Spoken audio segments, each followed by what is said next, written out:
هارت اٹیک وشو هغه له دا چل وشو لاړو روان شو نو موږ دا جنازې چوتو په خپلو لاسونو دا جنازې کوو مړی لامبو هغه په کفانه کوو قبر ته یې کوزو عبرت دې نه غیر د افسوس خبره ده ګوره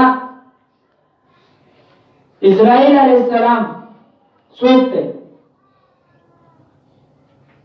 چا ته پته شته فرشته ده څه کار کوي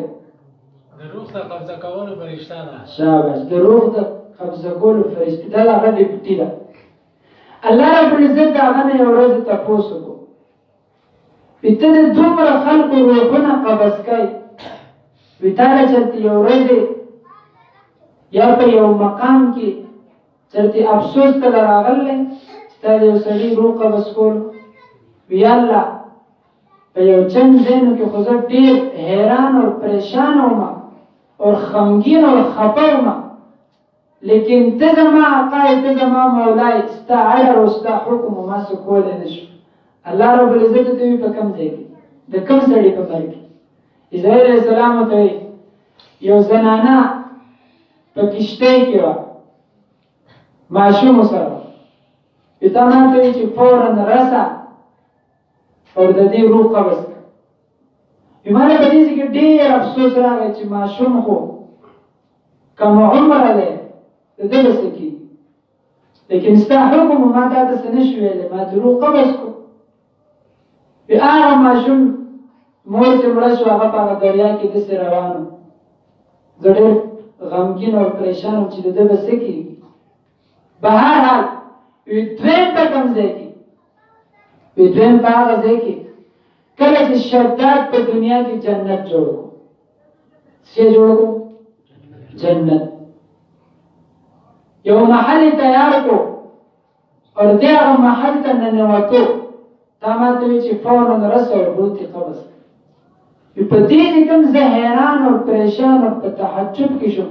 چې دا دومره هر څوک خو دې خپل خوشحالۍ او د عیش عشرت لپاره کوي دا خو دې نصیب هم نه شو لیکن ستا حکم ما څه نه شو کولی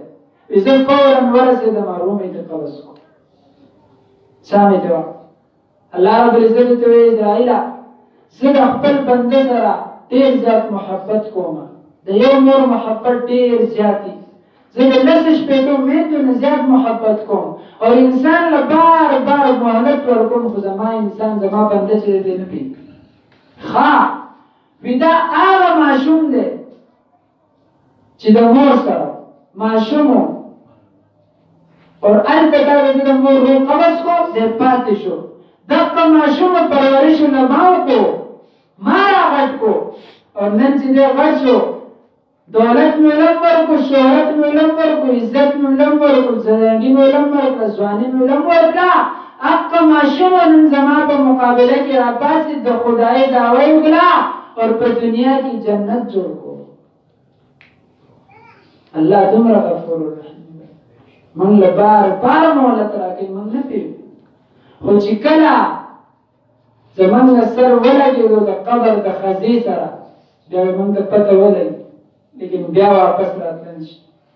بیا به انسان ډېر وایي چې الله لږ مهلت راکړه زه به دنیا ته لاړ شم هېڅ به هم نه کوم ستا د حکمونو تابعداري به کوم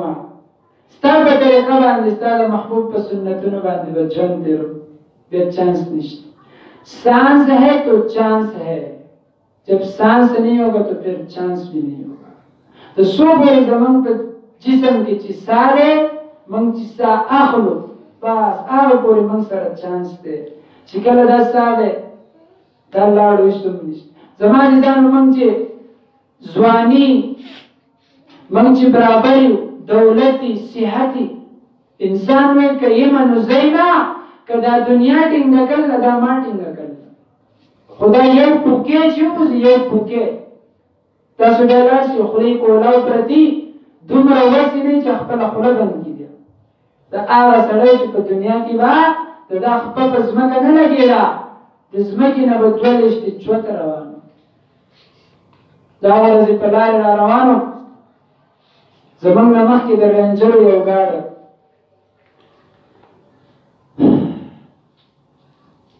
زمونږ ګاډی په ګاډي پسې و شاته اوس په دې کې شاته یو نوجوان ناست دی ښه ځوان او ښه هټک هټک دی هغه افسر ګاډی مخکې و پسې دا هغه ډاټسن ونې چې په دې کې شاته ناست و سکورټي ګارډ او رینجر حاضر سرویس او دا سر یې داسې ایښی دی دقه شان زه پرې پوه شوم خو سره دوه درې ګاډمېنان نور هم ناست ما دې ډریور ته ویل دا ګاډی د ده سره یو ځای کړه ما ته یې سړی په قلاره کښېنه ما یې نه یو ځای کړه د سړي من زما شک دی خو دې نورو ته پته نشته مشین یې اچولی و وردي سره مونږ چې لږ مخکې به هغه سره یو ځای کړو ما هغه کس ته اشاره وکړه ما یې دا ملګری دې اړتاوېږي هغه چې ورته لاس کړو ګاډی ودرولو چې موږ څنګه ګاډی نه کوز شو ما له نبض ته لاس کړو ستا پکې نه حاضر سرویس هغه بیا هغه افسر ته دغه وکړو هغه راکوشو زر زر هغه بیا چوت کړو هغه مشین یې ترې ووخت کړو بوټان یې ترې ووخت کړو دننه خپل هغه ګاډي ما یې ده ته اوس پته وه چې زه به حاضر سرویس ډیپټۍ کې مړ کېږم ښه ځوان جان ښه برابرش چلولم نو مرګ چې راځي د هغې ټایم نه دی معلوم هغه چاته وایي نه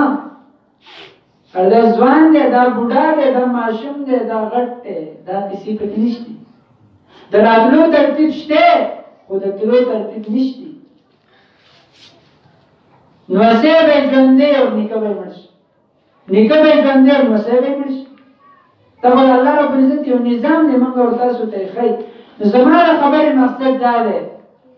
چې موږ په سیکنډ سیکنډ په لمحه لمحه باندې د الله رب العزت شکر ادا کوو د هغه د حکمونو تابعداري کوو د هغه نافرماني نه کوو د محبوب پیغمبر سنتونه ژوندي کوو د بل یو ورور مسلمان حق نه دباوو حق نه خورو او د هغه سره په صحیح طریقه باندې اوسېږو موږ له زندګۍ موږ ته دا ښایي او د دې موږ له قدر راشي د یو سیکنډ که په دې ورځ باندې موږ یو ښه کار وکړو دا زمونږ په لیست کې راغله که بد کار وکړو خو بیا هم په لیست کې راغله دا اوس خوښ هم تېرېږي که دا تېر شوی کال یې په چا ښه تېر شوی دی په چا بد تېر شوی دی هغه تېر شو هغې د چا انتظار نه دی کړی که یو سړی غریب و 2020 په هغه باندې په هغه غربت کې تېر شو که یو سړی مالدار و په هغه باندې په هغه مالدارۍ کې تېر شو که یو سړی پټ و بربنډ و بیا پې تېر شو که یو سړی اوږې و موړ و بیا پې تېر شو اوس دا نوی کال ولګېدو اوس موږ له پکار ده چې لږ باندې سوچ سمج سره ځو لږ باندې خیال سره ځو چې هغه موږ نه په کوتاهۍ کې دغه څه چې وشو خو یا الله دا نوی کال شروع شو په دې کې موږ له توفیق راکړئ د نیکۍ توفیق راکړئ د بدۍ توفیق نه راکړئ کوشش به دا کوو چې یو سړي سره ښه کولی شو ښه به کوو چې ښه سره نه شو بله زموږ د بدو د هغه سره هېڅ کار نشته دغه کوشش به کوو د الله نافرماني به نه کوو فرمانبردارۍ کوشش به کوو الله به موږ له توفیق راکوي د محبوب پیغمبر په سنتونو به عمل کوو چې را روان کال انشاءالله راځي موږ به بیا محاسبه کوو چې دا کار زموږ د هغه کار نه ښه تېر شوی دی څنګه چې د کاروبار سوچ هر سړی کوو په ټک به نه پوهېږو